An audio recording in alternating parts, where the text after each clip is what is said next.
that every time she sang, the audience rose to its feet and cheered her until they were hoarse.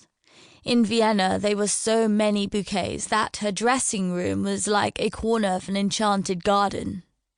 He studied Janie, as if there were certain aspects of her appearance that were striking him for the first time.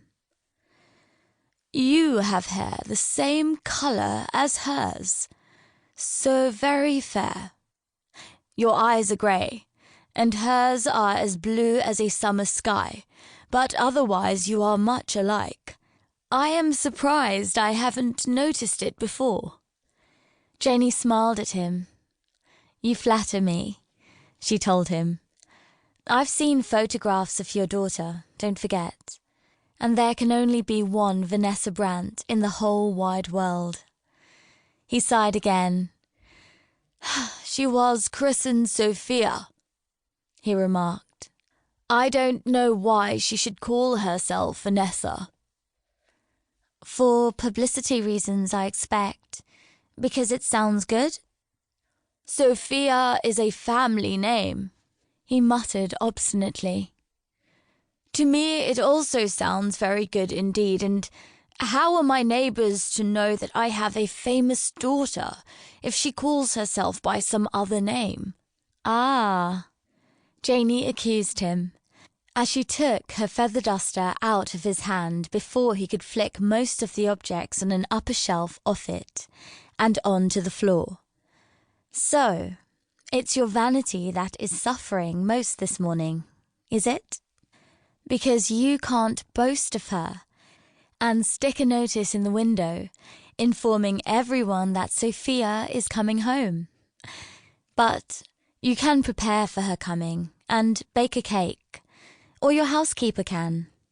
She turned him gently towards the door, to an inner room, and then gave him a push. "Go and tell her to kill the fatted calf, and we'll put the flags out afterwards." Old Herman mumbled to himself. "Sophia will not want that. Sophia will come back here like a thief in the night, and wish that no one shall see her.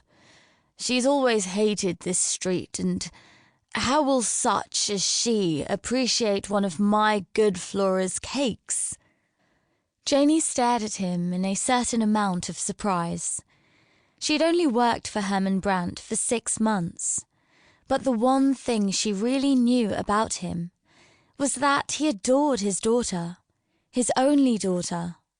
She was beautiful, and at 26, she was a well-known coloratura soprano. She had escaped from the little world of narrow streets and unpretentious houses in which she had been born and brought up, and became a star that twinkled in a brighter world, a more expensive world, where some of the houses that offered her hospitality were near palaces, and their owners people with titles, who would look down on little men like Herman Brandt as very ordinary little men indeed, in spite of his ability to recognize a Stradivarius even if it were about to disintegrate into dust, and his fine, long-fingered hands that could restore it if restoration were possible. She had escaped, and apparently she wasn't eager to return. That was another thing Janie had just learnt about her, although somehow she couldn't believe it. She tried to reassure Herman. "But of course, she's just longing to get back and see you, and her old home. I don't suppose she's had much opportunity until now." She watched him start to climb the staircase that led to the flat above the shop. "When do you expect to see her?" Herman shrugged. "It could be any time now. She said that she was flying home and aeroplanes travel quickly." She actually arrived that afternoon, when Janie was still busily engaged in listing the latest consignment of records. She pushed open the door of the shop, and the unharmonious bell jangled so harshly that Janie looked up, almost startled. A taxi